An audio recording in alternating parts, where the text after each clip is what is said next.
السلام علیکم ورحمۃ اللہ وبرکاتہ۔ عزیز طلباء، میں محمد شہزاد خان آپ تمام ہی کا اپنے اس چینل ایس کے ایجویشن میں خیر مقدم کرتا ہوں۔ آپ تمام ہی کا تہہ دل سے استقبال کرتا ہوں۔ امید کرتا ہوں آپ تمام ہی خیر عافیت سے ہوں گے، اور یہ بھی امید کرتا ہوں کہ پریکشا کی تیاریوں میں جٹے ہوئے ہوں گے۔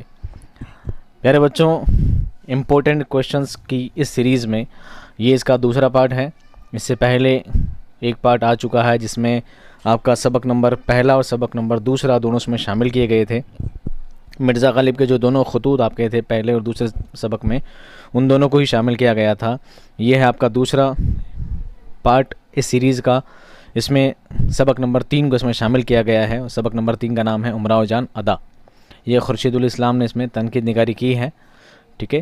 اور اس کے آج ہم سوال جواب لیں گے، چھوٹے بڑے جتنے بھی اس کے سوالات ہیں، امپورٹنٹ کون سے آپ کے ایگزام میں آ سکتے ہیں، ان تمام اس سوالوں کو چھانٹ کر اس میں لکھا گیا ہے۔ ویسے سبھی NCERT، CBSE، RBSE، Jharkhand board سبھی کے لیے امپورٹنٹ ہے، بٹ RBSE والوں کے لیے یہ موسٹ امپورٹنٹ ہے۔ آئیے آپ کا وقت ضائع نہ کرتے ہوئے آتے ہیں سیدھے سوالوں کی جانب۔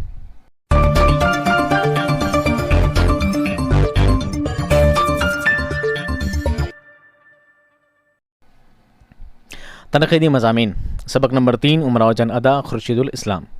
معروضی سوالات۔ سوال نمبر 1، خورشید الاسلام کب اور کہاں پیدا ہوئے؟ الف 1919 اتر پردیش کے امری گاؤں میں، با 1915 مدھیہ پردیش میں، جیم 1953 لکھنؤ میں، یا دال 1910 دہلی میں۔ اس کا صحیح جواب ہے الف 1919 اتر پردیش کے امری گاؤں میں آپ کی پیدائش ہوئی تھی۔ سوال نمبر 2، مقدمہ شعر و شاعری کس کی کتاب ہے؟ الف شبلی، با محمد حسین، جیم مہدی افادی، یا دال حالی۔ اس کا صحیح جواب ہے دال، الطاف حسین حالی نے مقدمہ شعر و شاعری لکھی تھی۔ سوال نمبر 3، خورشید الاسلام نے ابتدائی تعلیم کہاں سے حاصل کی؟ الف دہلی، با لکھنؤ، فیض آباد، یا اعظم گڑھ۔ اس کا صحیح جواب ہے الف دہلی، دہلی سے آپ نے اعلیٰ تعلیم اسلامی تعلیم حاصل کی تھی۔ سوال نمبر 4، خورشید الاسلام کے سنِ وفات کیا ہے؟ 2006، 2005، 2003 یا 2004۔ اس کا صحیح جواب ہے الف 2006۔ سوال نمبر 5، رگے جاں، شاخ نہال غم اور جستہ جستہ کس شاعر کے شاعری مجموعے ہیں؟ جانثار اختر، نون میم راشد، اقبال، یا خورشید الاسلام۔ اس کا صحیح جواب ہے خورشید الاسلام۔ سوال نمبر 6، خورشید الاسلام کے مضامین کے مجموعے کا نام بتائیے۔ شاخیں، تنقیدی، روح کائنات، یا ادب پارے۔ اس کا صحیح جواب ہے با تنقیدیں۔ سوال نمبر 7، 3 مغل پوئٹس اور غالب لائف اینڈ لیٹرز کتابیں کس نے تحریر کی ہیں؟ الف خورشید الاسلام اور غالب، خورشید الاسلام اور حالی، خورشید الاسلام اور رالف رسل، یا خورشید الاسلام اور مارکس۔ اس کا صحیح جواب ہے جیم، خورشید الاسلام اور رالف رسل نے 3 مغل پوئٹس اور غالب لائف اینڈ لیٹرز کتابیں لکھی تھی۔ سوال نمبر 8، آپ کے نصاب میں شامل تنقیدی مضمون امراؤ جان ادا کس ناول نگار کا ناول ہے؟ سرشار، نذیر احمد، محمد حسین آزاد، یا رسوا۔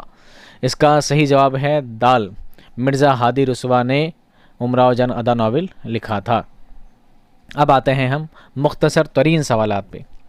کعبے میں جا کے بھول گیا راہ دیر کی، ایمان بچ گیا میرے مولانا خیر کی۔ مندرجہ بالا شعر کس نے کہا ہے؟ جواب، یہ شعر امراؤ جان نے کہا ہے۔ چونکہ یہاں پر آپ کو پتہ ہے کہ کس سبق کے سوال جواب حل کیے جا رہے ہیں، اس لیے آپ ان کے جواب آسانی سے دے پا رہے ہیں۔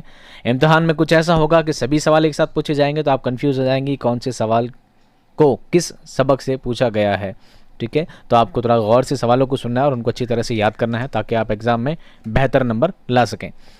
سوال نمبر 2، امراؤ جان ادا میں کس کی کہانی پیش کی گئی ہے؟ جواب، ایک طوائف کی کہانی پیش کی گئی ہے امراؤ جان ناول میں۔ سوال نمبر 3، امراؤ جان ادا سبق کے مصنف کون ہیں؟ جواب، اس سبق کے مصنف پروفیسر خورشید الاسلام ہیں۔ سوال نمبر 4، امراؤ جان ادا ناول کے ناول نگار کا نام بتائیے۔